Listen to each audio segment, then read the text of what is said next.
जो आपने fund raise किया है, पहले दिन 1 करोड़, दूसरे दिन 2 करोड़, तीसरे दिन 3 करोड़, 7वें दिन 7 करोड़, फिर अकाउंट फ्रीज हो जाता है।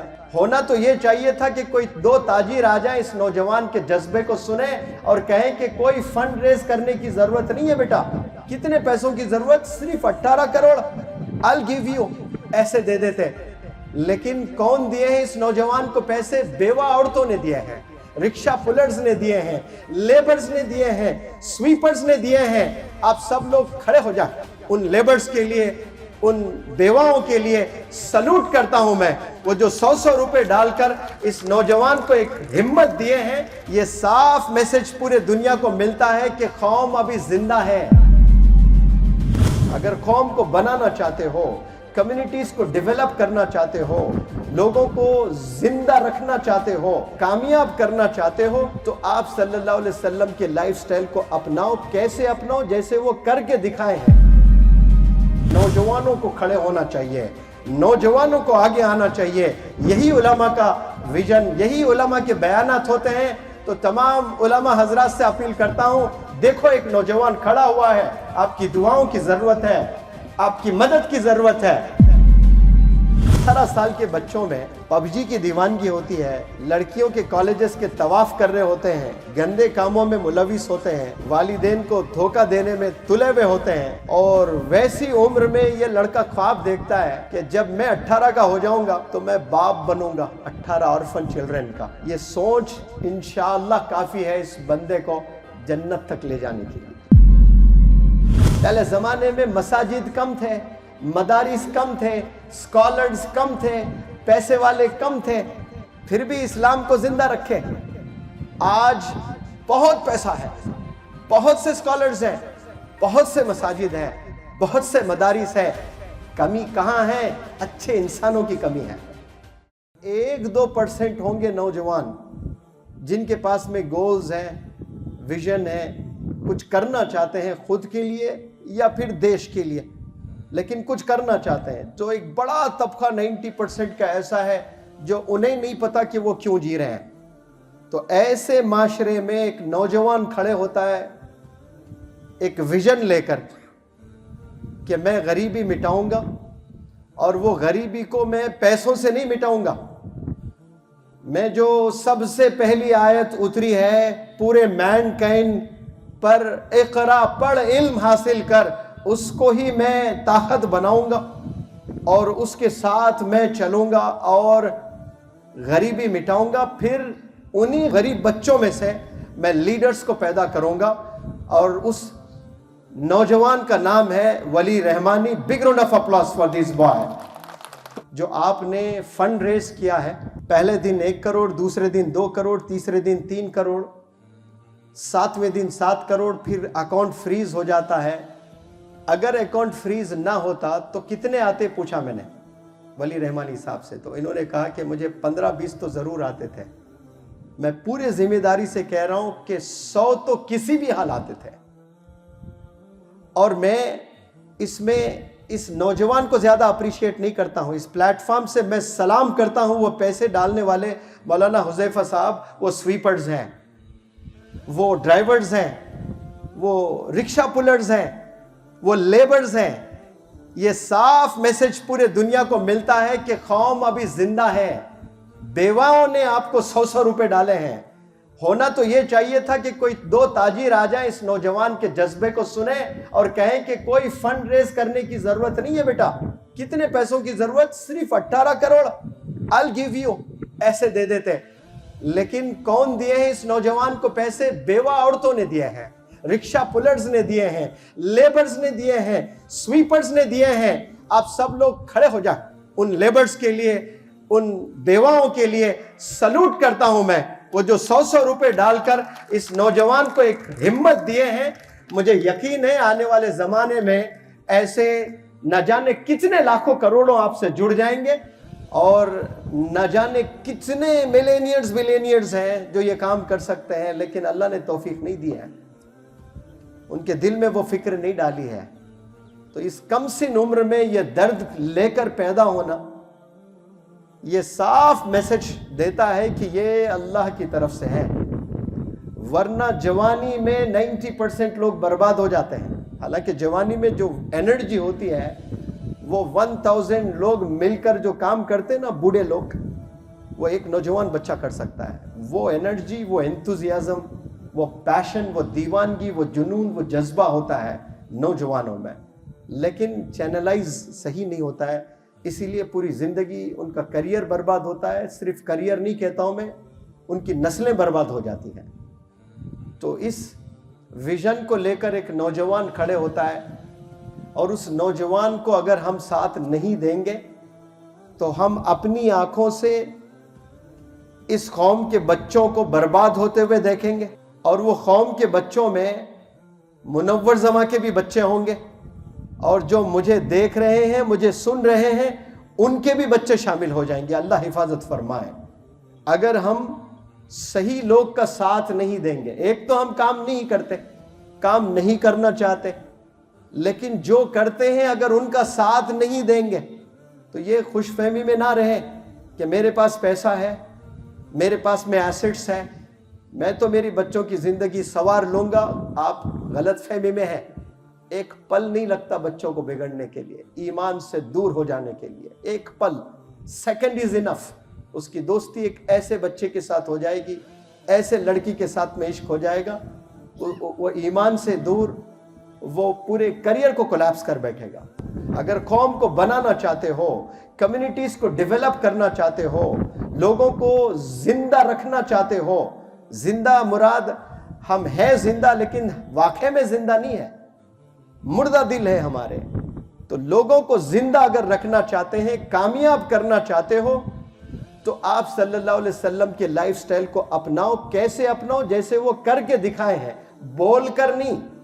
हर एक चीज जो बोले हैं वो कर कर दिखाए हैं। अंग्रेजी में एक कहावत है बड़ा खूबसूरत, वॉक द टॉक। जो आप बोलते हो वो पहले खुद अमल करें, फिर बाद में बोलें, तो वो दिलों पर राज करते हैं। वो वर्ड्स, वो स्टेटमेंट्स, वो कलाम, वो मैसेजेस जाकर लोगों के दिलों में उतरते हैं। और मैं एक बड़ी अच्छी मिसाल देता हूँ इस नौजवान के लिए। सिर्फ यहाँ इस गांव के या इस डिस्ट्रिक्ट के या इस शहर के या इस स्टेट के लोगों की सपोर्ट नहीं, पूरे दुनिया की सपोर्ट मिलनी चाहिए। Because he is a wonder boy, I would say. एक यूनिक पर्सनैलिटी है आपकी माशाअल्लाह। When he was 17 years old, he had a desire, he had a dream. वो क्या ड्रीम था कि जब मैं 18 साल का हो जाऊंगा तो I should be the father of 18 orphan children. माशाअल्लाह, big round of applause for this thought. क्या बड़ा विजन। 18 साल के बच्चों में पबजी की दीवानगी होती है, लड़कियों के कॉलेजेस के तवाफ कर रहे होते हैं, गंदे कामों में मुलविस होते हैं, वालिदैन को धोखा देने में तुले हुए होते हैं, और वैसी उम्र में ये लड़का ख्वाब देखता है कि जब मैं 18 का हो जाऊंगा तो मैं बाप बनूंगा 18 ऑर्फन चिल्ड्रन का। ये सोच इंशाअल्लाह काफ़ी है इस बंदे को जन्नत तक ले जाने के लिए। सोच, क्योंकि यतीमों पर आपने सुना है उलमा हजरात से कि उनके सर पर जो हाथ रखता है वो आप सल्लल्लाहु अलैहि वसल्लम के ऐसे करीब होता है। ये तो बाप बनने की जिम्मेदारी लिया है, सर पर हाथ ही नहीं, सिर्फ पूरी जिम्मेदारी लेना, बच्चों को बेहतरीन एजुकेशन देना, ये बहुत बड़ा कदम है। इस कदम के साथ हमने भी चलना है इंशाअल्लाह।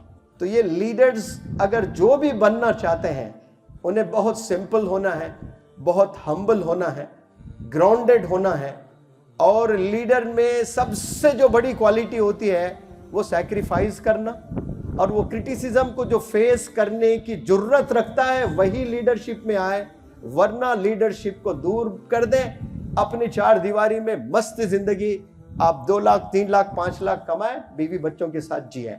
अगर आपने लीडर बनना है, कम्युनिटी को डेवलप करना है, तो याद रख लें आपको क्रिटिसिज्म आने वाले हैं, रोज आने वाले हैं, और क्रिटिसिज्म जो सह सकता है वही लीडरशिप में आगे बढ़ सकता है। मैं एक बहुत बड़े आलिम दीन, विजनरी लीडर के साथ सफ़र कर रहा हूं, जिनका नाम मौलाना हुज़ैफ़ा साहब वस्तानवी है। आप हमेशा बताते हैं, बहुत चीज़ें बताते हैं माशाअल्लाह, उनमें से एक बहुत बड़ी प्यारी चीज़ जो आप हमेशा रखते हैं कि इस वक्त जितने मुसलमान के पास जो पैसा है, माजी में कभी मुसलमानों के पास इतना पैसा नहीं था। इस वक्त जितने उलमाए दीन है, कभी माजी में इतने स्कॉलर्स नहीं थे इस दुनिया में, कभी इतने पैसे वाले नहीं थे। फिर हमारी कौम नाकाम क्यों है? पहले ज़माने में मसाजिद कम थे, मदारिस कम थे, स्कॉलर्स कम थे, पैसे वाले कम थे, फिर भी इस्लाम को जिंदा रखे। आज बहुत पैसा है, बहुत से स्कॉलर्स हैं, बहुत से मसाजिद हैं, बहुत से मदारिस है। कमी कहाँ है? कमी अच्छे इंसानों में, अच्छे इंसानों की कमी है। हमने कपड़े पहन रखे हैं इस्लाम के, लेकिन ईमान नहीं है अंदर। बज़ाहिर हम नजर आते जरूर मुसलमान, लेकिन दिल में वो कैफियत नहीं है, वो फिक्र नहीं है, वो दर्द नहीं है। जो कोई नीबर को परेशान नहीं होती है, वो दर्द अगर हम फील करते हैं तो फिर समझना ये ईमान की अलामत है। तो ये बहुत ज़रूरी है कि हमने सबको लेकर चलना है। कामयाब होने के लिए नीयत में इखलास होना चाहिए, और काम जो हम करते हैं उसका तरीक़ा बड़ा ज़बरदस्त होना चाहिए। नीयत बेहतरीन है, इखलास है, लेकिन तरीक़ा सही नहीं है, गलत तरीक़े से काम हो रहे हैं तो फिर फेल हो जाएंगे। तरीक़ा भी बड़ा ज़बरदस्त होना चाहिए। सबसे जो पहली सीढ़ी वो नीयत बेहतरीन, तरीक़ा ज़बरदस्त होना चाहिए। सैक्रिफाइस करने के लिए तैयार होना चाहिए। 365 डेज इस दुनिया में कुछ करना है तो आपने सैक्रिफाइस करना है, अपने प्लेजर्स को मारना है, तब जाकर कामयाबी मिलती है। 3 चीज़ें शायद मैंने बताया। एक, नीयत बड़ी ज़बरदस्त होनी चाहिए। दूसरा, कुछ याद है कि भूल गए? तरीका होना चाहिए, तरीका गलत है फिर फेल हो जाओगे। तीसरा, सैक्रिफाइस करना। चौथा, पेशेंस होना, सब्र। जल्दी कामयाबी के चक्कर में हम लोग कुछ लोगों से हाथ मिला लेते हैं जो बड़े टैलेंटेड होते हैं, बड़े होनहार होते हैं, बड़े इन्फ्लुएंशियल होते हैं, वही कांटा बन जाते हैं आपके लिए। क्यों? उनमें वो ईमान नहीं है। उनके पास पैसा है, वो पैसे को देखकर हम लोग जल्दी बुला लेते हैं, उनको एक पोजीशन दे देते हैं, वो डायरेक्टर है, ये जनरल मैनेजर है, आओ हम आपको ट्रस्टी बनाते हैं। क्यों? वो 100 करोड़ दे रहा है। वो 100 करोड़ आपके पूरे विजन का कत्ल कर देगा। वो आएगा 100 करोड़ लेकर, लेकिन आपके पूरे विजन को मार देगा। तो यहां आपने पेशेंस इख्तियार करना हर चीज में। कोई आपको गाली दे रहा है, पेशेंस। आपको कामयाबी जल्दी नहीं मिलने वाली, याद रखें। अगर आपने लीडर बनना है, कामयाब होना है, ये 2 क्वालिटीज नहीं है, तो मैं पूरे जिम्मेदारी से कहता हूं कि हम कभी कामयाब नहीं हो सकते इस लाइफ में। प्रॉफिटहुड से पहले दुश्मन इस्लाम भी क्या कहा करते थे आप सल्लल्लाहु अलैहि वसल्लम को? अस्सादिक अल अमीन। कोई ऑक्सफोर्ड यूनिवर्सिटी ये डिग्री दे सकता है? लॉ कॉलेज है, हजारों एडवोकेट्स बनेंगे, डिग्री देते वक्त में क्या बोलेगा चांसलर? ये एडवोकेट है, फ्यूचर एडवोकेट, और ये अस्सादिक अल अमीन है। ये डॉक्टर है, अस्सादिक अल अमीन है, ये कभी झूठ नहीं बोलेगा, ये ईमानदार रहेगा थ्रू आउट हिज प्रैक्टिस। ये इंजीनियर है, कभी घोटाला नहीं करेगा। ये IAS ऑफिसर है, ये कभी धोखा नहीं देगा। कोई एक इदारा इस दुनिया में बताएं मुझे, कोई है इदारा, कोई स्कूल है, कोई कॉलेज है जो ये डिग्री दे? हजारों डिग्री मिलेंगी। आज ये साइंस टेक्नोलॉजी का जमाना है, इतने जबरदस्त डिग्रीज मिल रहे हैं आपको, लेकिन एक डिग्री नहीं मिलेगी जो आप सल्लल्लाहु अलैहि वसल्लम को अवाम ने दिया था, सादिक अल अमीन। ये 2 क्वालिटीज मुझ में, आप में और सब में अगर आ जाते हैं, 850 करोड़ इस दुनिया में रहते हैं, वो मिलकर भी साजिशें रचे हमें रोकने की, कसम खुदा की नहीं रोक पाएंगे। क्योंकि ये क्वालिटीज किसके हैं बताओ? ये आप सल्लल्लाहु अलैहि वसल्लम के हैं। लीडर में ये क्वालिटीज अगर आते हैं तो फिर समझ जाएं कि उसको कोई रोक नहीं सकता। वैसे तो बहुत चीज़ें हैं, वक्त इजाज़त नहीं देता है मुझे। और एक क्वालिटी बताता हूँ कि सिर्फ मैं, मेरा इदारा, मेरे बच्चे, बस इसमें ही अगर काम कर रहे हैं तो he is not a true leader. Leaders के याद रखें, बाउंड्रीज नहीं होते हैं, कभी बाउंड्रीज नहीं होते हैं लीडर्स के। लीडर्स के जहान होते हैं। पूरी जहां में काम करने की ज़रूरत रखता है लीडर, सबको आबाद करने की, सबकी फिक्र। एक यहूदी की डेड बॉडी जा रही है, खड़े हो गए, काश ये कलमा पढ़ लेता तो ये मेरे साथ जन्नत में होता। ये फिक्र, ये लीडर होती है। पूरे बाउंड्रीज कभी नहीं होते लीडर्स को, सबकी सोचता है। मैं मुबारकबाद पेश करता हूँ जितने लोग इस यंग विजनरी लीडर से जुड़े हैं। मैं सल्यूट करता हूँ आप लोग को। आप लोग का सपोर्ट इस नौजवान के लिए एक स्ट्रेंथ है। आप लोग की दुआएं इस नौजवान के लिए स्ट्रेंथ है। आज आपको एक बिल्डिंग नज़र आ रही है, मैं दुआ करता हूँ कि ये बिल्कुल जैसे मौलाना गुलाम साहब वस्तानवी ने एजुकेशनल एक बैलेंस दीन और दुनिया को लेकर चलते हैं, वैसे ही इदारे अल्लाह आपसे भी इस्टेब्लिश करवाए। सिर्फ इस कलकत्ता में नहीं, पूरी दुनिया में आपसे काम लें। We need such a wonderful leader. Allah आपको नजर बद से बचाए, अल्लाह आपको खूब पेशेंस से नवाजे और अल्लाह आपको बड़े अच्छे लोगों से जोड़ें। और अच्छे लोग बहुत कम हैं और वो अगर आपसे मिलते हैं, आपसे जुड़ जाते हैं तो इंशाअल्लाह बुलंदी आपके नसीब है इंशाअल्लाह। अस्सलामु अलैकुम, जज़ाकुमुल्लाह खैर।